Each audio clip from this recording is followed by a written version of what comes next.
The moment Jack Mitchell saw his boss standing there, frozen in shock with nothing but a towel clutched to her chest, he knew his career was over. What he couldn't have known was how this mortifying accident would completely transform his life, and hers. If you've ever had your world turned upside down in an instant, this story will resonate deep in your soul. Make sure to like this video and subscribe to our channel for more incredible true stories that remind us how unexpected moments can change everything. Jack Mitchell stared at the ceiling of his small apartment, listening to the gentle breathing of his 6-year-old daughter, Lily, who had crawled into his bed sometime during the night. Dawn was just breaking, casting a soft glow through the thin curtains. Another day of juggling single parenthood and his demanding job as a junior marketing executive at Horizon Enterprises awaited him. 3 years had passed since Emma, his wife and Lily's mother, had lost her battle with cancer. 3 years of learning to be both mother and father, of working twice as hard to provide stability for his daughter while nursing his own broken heart. Jack ran his fingers through his disheveled hair and carefully extracted himself from the bed, trying not to wake Lily. She needed her sleep. Nightmares about losing her daddy too had been plaguing her lately. The morning routine was a well-choreographed dance of making breakfast, packing lunch, finding matching socks, and brushing Lily's unruly curls, so much like her mother's, before dropping her off at school and rushing to work. Jack was perpetually 5 minutes late, perpetually apologetic, and perpetually exhausted. "Daddy, why can't you come to my dance recital today?" Lily asked, her big brown eyes looking up at him as she munched on her toast. Jack's heart sank. The recital. It was today, not tomorrow as he'd thought. "Sweetheart, I'm so sorry. I have a big presentation with Ms. Reynolds today. I can't miss it." "You always have big presentations," Lily mumbled, pushing her plate away. "I know, and I'm sorry. But Ms. Reynolds is counting on me. She's the boss, and if I do well, maybe I can get that promotion. Then we could move to a bigger place, maybe even get a puppy." He tried to sound cheerful, but the disappointment in his daughter's eyes was crushing. "Ms. Reynolds sounds mean," Lily declared. Jack smiled despite himself. "She's not mean, just intense. She expects the best from everyone." Victoria Reynolds was indeed intense. At 35, she was the youngest CEO in the company's history, known for her razor-sharp intelligence and uncompromising standards. Employees called her the Ice Queen behind her back, never to her face, of course. No one knew much about her personal life. She kept those boundaries firmly in place. All they knew was that she lived for her work and expected everyone else to do the same. Jack had been working directly under her for 6 months, and while he respected her business acumen, he found her coldness difficult. She had never once asked about his personal circumstances, despite his occasional need to leave early for Lily's doctor appointments or school events. He'd learned to schedule those things during lunch breaks or to take personal days rather than ask for flexibility. After dropping Lily at school with extra hugs and promises to watch the video of her recital that evening, Jack rushed to the office. The presentation was at 2 p.m., which gave him just enough time to finalize the slides and rehearse his talking points. "Mitchell, my office, now." Victoria's crisp voice cut through the open office space as soon as he stepped off the elevator. Jack's stomach dropped. He followed her into her glass-walled office, acutely aware of the curious glances from his colleagues. "The Henderson account numbers are off," she said without preamble, her steel-gray eyes fixed on her computer screen. "The projections don't match the market research." "I'll check them right away," Jack promised, mentally calculating how this would impact his preparation time for the afternoon presentation. That. "And I need the revised numbers before our meeting with the board this afternoon." She finally looked up at him, her expression unreadable. "This presentation needs to be flawless, Mitchell. The Henderson account could put us ahead of our competitors for the next fiscal year." "I understand, Ms. Reynolds. I won't let you down." She nodded curtly and returned her attention to her screen, a clear dismissal. Jack hurried back to his desk, his mind racing. The morning disappeared in a blur of spreadsheets and calculations. He skipped lunch, working frantically to correct the discrepancies in the data. By 1:30 p.m., he had the revised numbers and updated presentation ready. He emailed the files to Victoria and headed to the conference room to set up. The board members would be arriving soon, and everything needed to be perfect, but Victoria wasn't in the conference room. Jack checked his watch nervously. It wasn't like her to be late for anything, especially not a board meeting. He decided to check her office. Her assistant, Megan, looked up as he approached. "She stepped out about 20 minutes ago. Said she needed to freshen up before the meeting." The board will be here any minute, Jack said, anxiety creeping into his voice. Did she get my email with the revised presentation? I'm sure she did. She probably just went to the executive washroom to touch up her makeup or something, Megan replied with a shrug. Why don't you go check? It's down the hall, last door on the right. Women's room, but the executives have private stalls, so just knock. Jack hesitated, then nodded. The presentation was too important to risk any miscommunication. He hurried down the hallway, rehearsing what he would say. The door to the executive washroom was slightly ajar. He knocked lightly. Ms. Reynolds? The board is arriving soon, and I wanted to make sure you received the updated presentation. No response. He knocked again, a little louder this time. Ms. Reynolds? Still nothing. Concerned that she might not have heard him, Jack pushed the door open slightly. Ms. Reynolds, I apologize for the intrusion, but... The words died in his throat. Victoria Reynolds stood by the sink, her back to the door, completely topless. She had apparently been changing her blouse. At the sound of his voice, she whirled around, her eyes wide with shock, one arm flying up to cover her chest, the other reaching for a towel hanging nearby. For a split second that felt like an eternity, they stared at each other, both frozen in horror. Jack caught a glimpse of a large, jagged scar running across her right side before she managed to cover herself with the towel. I'm so sorry, he stammered, backing out of the doorway. The door was open, and I knocked, but, get out, she hissed, her face flushed with anger and embarrassment. Jack fled, his heart pounding in his chest.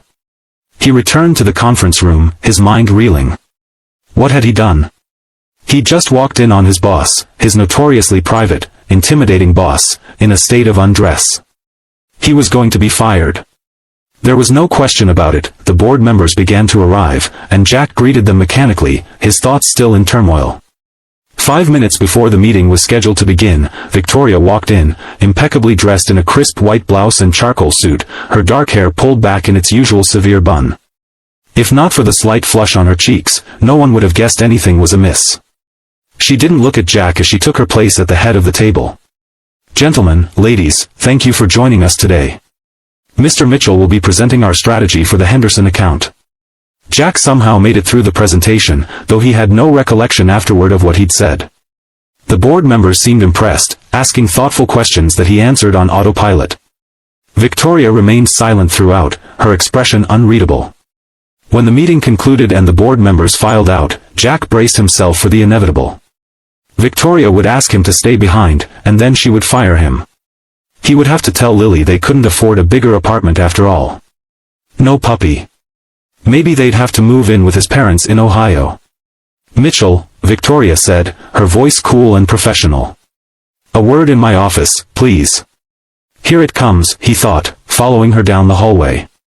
The other employees averted their eyes, sensing the tension. Everyone knew when someone was being marched to the executioner. Inside her office, Victoria closed the door and moved behind her desk, putting the large piece of furniture between them like a shield. She remained standing, her posture rigid. About what happened earlier, she began, her voice tight. Ms. Reynolds, I am truly sorry, Jack interrupted. It was completely inappropriate. I should have waited for you to respond before opening the door. There's no excuse for my behavior. Victoria's expression flickered with something, surprise, perhaps, at his immediate apology. Yes, well. It was, unfortunate. I understand if you want my resignation, Jack said quietly. Victoria's eyebrows shot up. Resignation? That seems rather extreme for an accident, doesn't it? Now it was Jack's turn to be surprised. You're not firing me? For accidentally walking in on me? No, Mitchell, I'm not firing you. She sighed and sat down, some of the tension leaving her shoulders. Though I would appreciate your discretion about what you saw. Jack nodded quickly. Of course. Absolutely. Victoria studied him for a moment, her gray eyes searching his face. The scar, she said finally. That's what you're really curious about, isn't it? Jack felt his face grow hot. He had noticed the scar, it was impossible not to, but he would never have asked about it. It's none of my business, Ms. Reynolds. No, it's not, she agreed. But people talk, and I'd rather you hear the truth from me than office gossip." She paused, seeming to gather her thoughts. "I had a double mastectomy 3 years ago. Breast cancer. The reconstruction, well, it's still a work in progress." Jack felt as if the floor had dropped out from under him. I had no idea."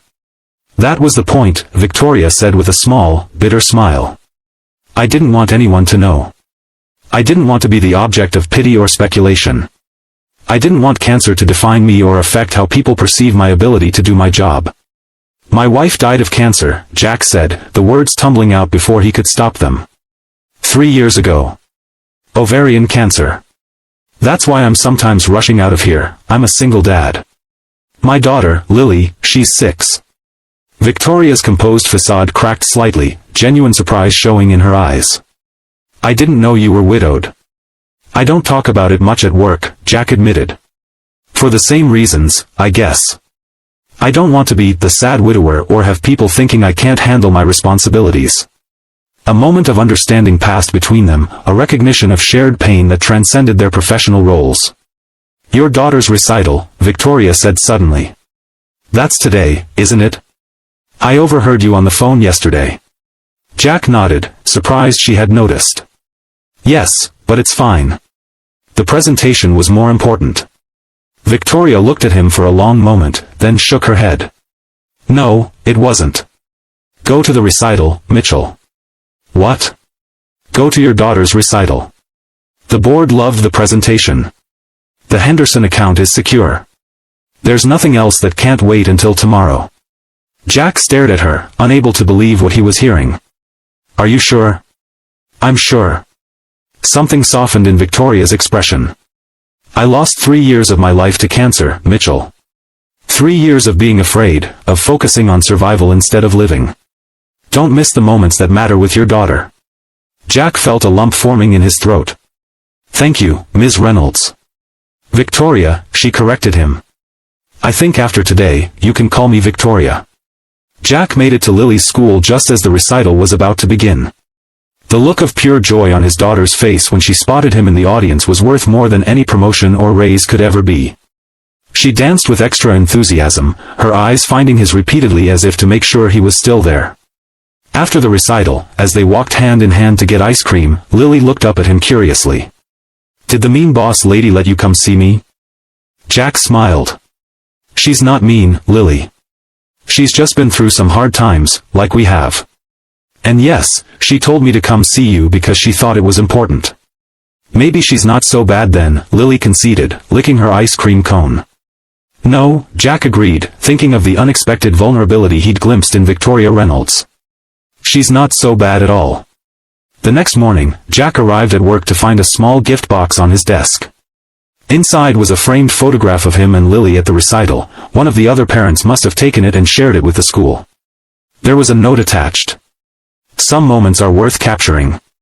Thank you for your discretion and understanding. VR." Jack placed the frame on his desk, next to his computer.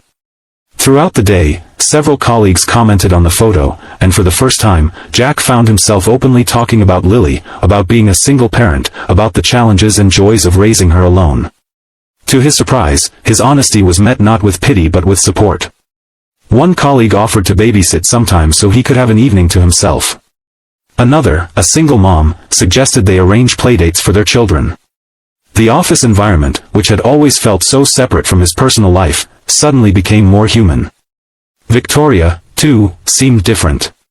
The change was subtle. She was still demanding and exacting in her professional expectations, but there was a new warmth to her interactions. She began to hold regular team lunches, creating space for more personal connections among the staff. She implemented a flexible work policy that allowed parents to adjust their hours around family commitments as long as the work got done. And sometimes, when she thought no one was looking, Jack would catch her gazing at the photo on his desk with an expression of wistful longing. 6 months later, Jack was working late, finalizing a campaign for a new client. Most of the office had emptied out. Lily was having a sleepover at a friend's house, so he had taken the opportunity to get ahead on some projects. A soft knock on his cubicle wall startled him. Victoria stood there, her usual formal attire replaced by jeans and a casual sweater, her hair loose around her shoulders. She looked younger, softer. "You're here late," she observed. "So are you," he countered with a smile. Their relationship had evolved into something approaching friendship over the past months, though they still maintained professional boundaries at work. "I was about to grab some dinner," she said, a hint of uncertainty in her voice. "Would you like to join me? Unless you need to get home to Lily." "She's at a sleepover," Jack explained. "Dinner sounds great. I'm starving." They ended up at a small Italian restaurant a few blocks from the office. Over pasta and wine, their conversation flowed easily, touching on work but also venturing into more personal territory. Victoria spoke about her cancer journey, about the fear and isolation she had felt, about her determination not to let the disease define her. The hardest part wasn't the physical pain, she confessed, twirling pasta around her fork. It was feeling so alone. "I pushed everyone away because I didn't want to appear weak. I thought vulnerability was a liability. I did something similar after Emma died," Jack admitted. "I was so focused on being strong for Lily that I didn't let myself grieve properly. I thought if I acknowledged how broken I felt, I might fall apart completely." Victoria reached across the table and briefly touched his hand, a gesture of understanding. "What changed?" Jack thought about it. "Time helped. And Lily, actually. Children have this amazing ability to live in the moment. She taught me how to find joy again." He paused. "And, oddly enough, walking in on you that day changed things too." Victoria raised an eyebrow. "How so?" "Seeing your scar, knowing what you've been through, it made me realize I wasn't the only one carrying invisible wounds. It made me feel less alone." Victoria's eyes glistened in the candlelight. "That's exactly it. Feeling less alone. That's what I've been missing." As they walked back toward the office where their cars were parked, a light snow began to fall. Victoria tilted her face up to the sky, catching snowflakes on her cheeks and eyelashes. Jack was struck by how beautiful she looked in that moment, unguarded, joyful, alive. "I haven't done this since I was a child," she said, laughing softly. "Just stood in the snow and enjoyed it." "Lily would approve," Jack said, smiling. "She believes in stopping to appreciate the magic in ordinary things." Victoria turned to look at him, snowflakes melting in her dark hair. "Your daughter sounds very wise." "She is," Jack agreed. "She also thinks you